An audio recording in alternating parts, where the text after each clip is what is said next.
تو نبی اسلام وہ جو تحائف ہے نا وہ توشہ خانہ میں جمع کرواتے تھے. یہ توشہ خانہ کیونکہ آپ کو سمجھ آ رہا ہے نا, اس زمانے میں بیت المال, جتنے پرائم منسٹر ہیں, جتنے آرمی چیف ہیں, جتنے ریاستی اداروں کے لوگ ہیں, جتنے چیف جسٹس نے آج تک جتنے بھی یہ تحفے لیے ہیں نا, اصولن ان کو بیت المال میں وہ جمع کروانے چاہیے. آدھی قیمت دے کے یا 20% دے کے نہیں لینے چاہیے, ادھر ہی رکھیں. یہ صرف عمران خان صاحب کی بات نہیں ہو رہی, ساروں کی بات ہو رہی ہے. یہ بڑا ایک ظلم ہوتا ہے کہ آپ ایک بندے کو ٹارگٹ کرتے ہیں اور اس کے خلاف ایک میڈیا کمپین چلاتے ہیں, بہت اچھی بات ہے, لیکن ایمانداری کا ثبوت دیں. انہی کے دور حکومت میں جتنے بھی باقی لوگ ہیں نا, ریاستی اداروں کے لوگ بھی, ان کے طائف کی لسٹ بھی کہیں سے نکالیں اور وہ بھی ڈسپلے کریں اور دکھائیں کہ ان کے ساتھ کیا ہوا ہے. پھر پتہ چلے گا کہ آپ لوگ ٹرو جرنلسٹ ہیں. میں تو پہلے دن سے کہہ رہا ہوں کہ یہ غلط ہے.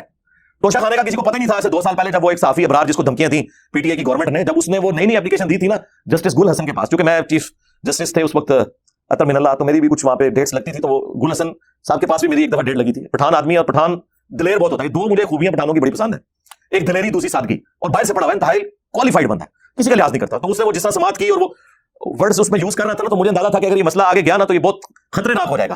حالانکہ اس میں بات صرف شروع ہوئی تھی. پرائم منسٹر تو کوئی بھی ہو سکتا ہے, ایک پوسٹ کا نام ہے, آرمی چیف ایک پوسٹ کا نام ہے, کسی بندے کے ساتھ منسوب نہیں ہے. لہٰذا ان کو جتنے گفٹ ملتے ہیں نا یہ گورنمنٹ کے خزانے میں آنے چاہیے. اور پھر دیکھیں اتنے مہنگے مہنگے گفٹ ہیں, ان گفٹس کے ذریعے ویسے ہمیں تو یہ کہتے ہیں آپ 10-10 روپے ڈیم فنڈ میں جمع کروائیں, 20-20 روپے اسلاف فنڈ میں جمع کروائیں, اور خود انہوں نے لاکھوں کروڑوں کے جو گفٹ ہیں وہ اپنے پاس رکھے ہیں. اور صرف گفٹ میں پھر ان کی رشتہ داریاں ہوتی ہیں, اور پھر آگے سارے کے سارے معاملات چلتے ہیں ان کے.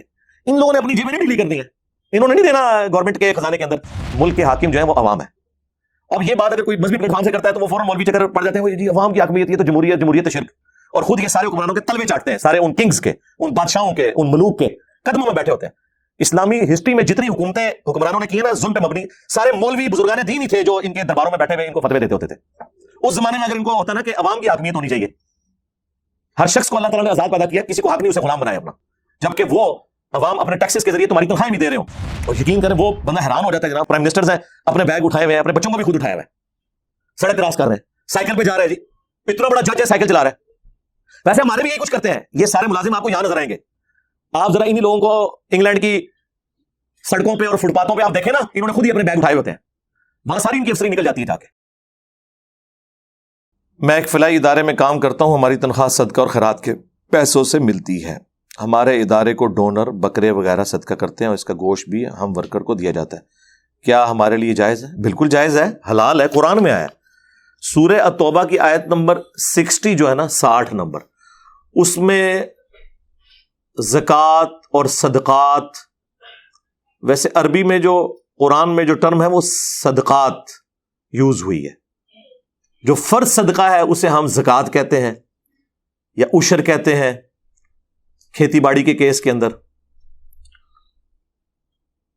اور اس طریقے سے خمس کہتے ہیں اگر کوئی زمینی دفینہ نکل آئے, کسی کی زمین میں تیل نکل آتا ہے یا کوئی خزانہ نکل آتا ہے, تو سیدھا آپ نے اس کا 5واں حصہ جو ہے نا وہ بیت المال میں جمع کروانا ہے. اور جو نفلی صدقات ہیں ان کے لیے ہماری ٹرم صدقہ خیرات یوز ہوتی ہے, لیکن قرآن میں صدقہ ہی کہا جاتا ہے اس کو. تو سورہ توبہ کی آیت نمبر 60 میں صدقات کے 8 مصارف بیان ہوئے ہیں, جس پہ میں نے تفصیلی ویڈیو ریکارڈ کروائی تھی. زکوٰۃ کے قدیم اور جدید 70 احکام و مسائل, مسئلہ 95B کے نام سے. چاہے مسئلہ 95B لکھیں, چاہے رومن میں زکوٰۃ کے احکامات لکھیں, تو وہ ویڈیو کھل جائے گی. آپ سینکڑوں کتابیں زکوٰۃ کے مسائل پہ پڑھیں نا, تب بھی آپ کی کچھ چیزیں رہ جائیں گی جو آپ کو سمجھ نہ آئے, لیکن وہ 2 گھنٹے کی ویڈیو آپ کو ایک ایک چیز کلیئر کر دے گی. چاہے وہ بھیڑ بکریوں کی زکوٰۃ ہو, اونٹ کی ہو, زیورات کی ہو, جی پی ایف کا ایشو ہو, باقی جتنے جدید مسائل ہیں اس میں نے کور کیے ہیں. تو اس میں بھی ایک مصرف ہے کہ جو لوگ صدقات یعنی زکوٰۃ کو کلیکٹ کرنے جاتے ہیں, اس زمانے میں نبی الاسلام کی طرف سے جاتے تھے نا لوگ جو کلیکٹ کرتے تھے بھیڑ بکریوں کی زکوٰۃ, تو ان کی تنخواہیں بھی اس میں سے جائیں گی اور ان کو باقاعدہ تنخواہ دی جاتی تھی.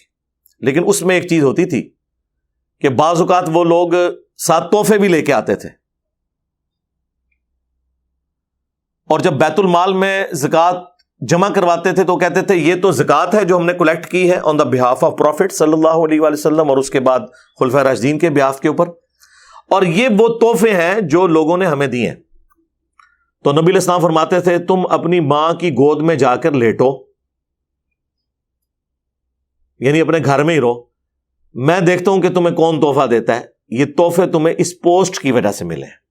ظاہر ہے کوئی اور بھی صحابی کیا ہوتا اسے بھی مل جاتا, تو نبی علیہ السلام وہ جو تحائف ہے نا وہ توشہ خانہ میں جمع کرواتے تھے. ہاں یہ توشہ خانہ چونکہ اب آپ کو سمجھ آ رہا ہے نا, اس زمانے میں بیت المال. تو جتنے بھی بار کے تحائف ہیں نا یہ جو توشہ خانہ میں جمع ہوتے ہیں نا, اور یہ جو قانون بنا ہوا ہے, ویسے تو سارے لوگوں کو نظر آتا ہے پاکستان کا فلاں قانون جو ہے وہ قرآن و سنت کے منافی ہے, تو یہ بھی قانون منافی ہے.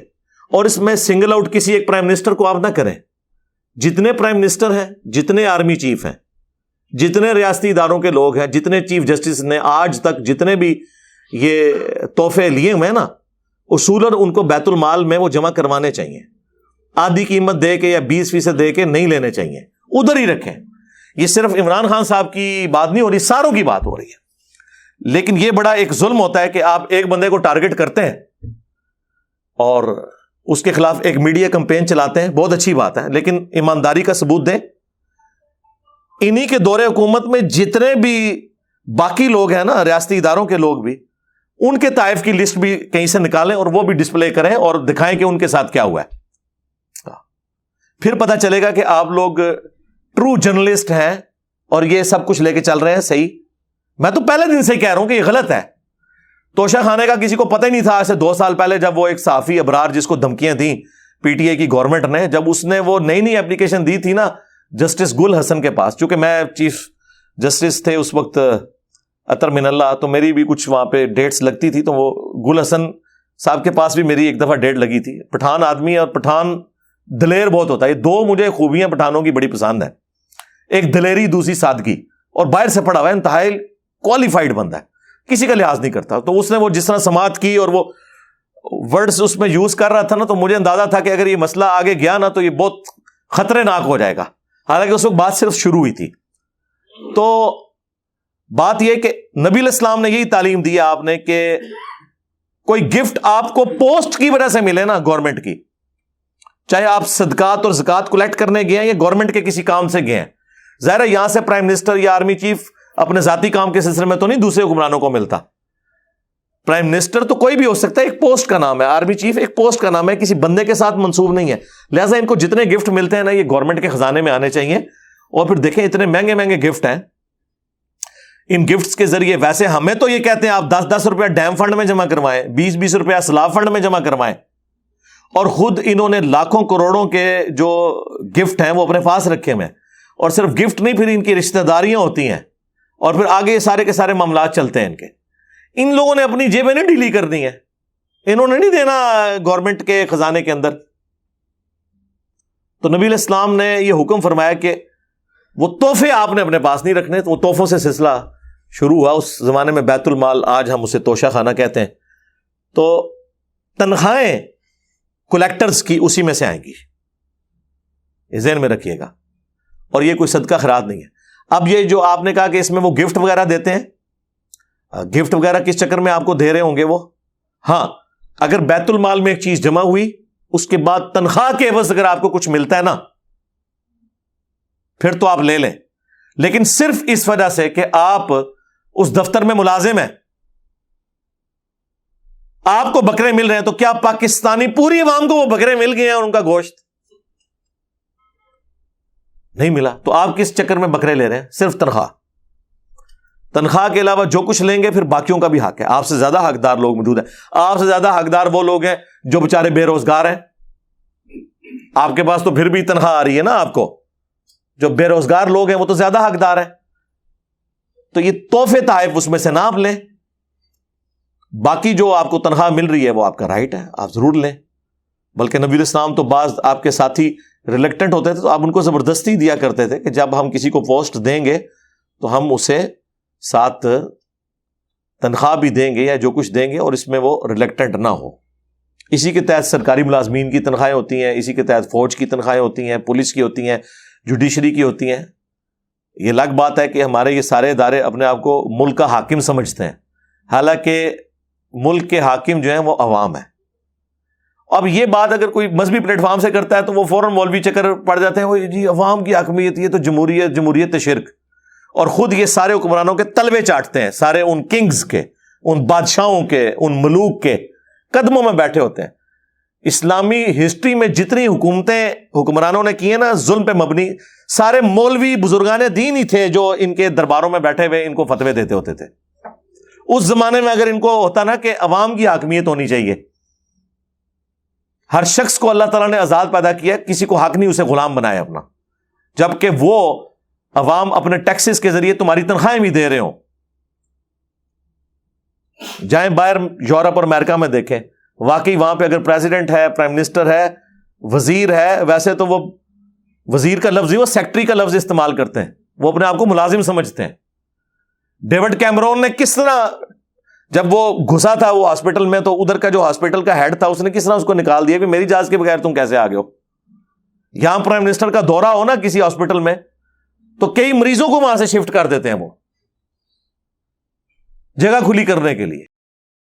یہ فرق ہے۔ اور یقین کریں وہ بندہ حیران ہو جاتا ہے جناب، پرائم منسٹرز ہیں، اپنے بیگ اٹھائے ہوئے ہیں، اپنے بچوں کو بھی خود اٹھایا ہوا ہے، سڑک کراس کر رہے ہیں، سائیکل پہ جا رہے ہیں، جی اتنا بڑا جج ہے سائیکل چلا رہا ہے۔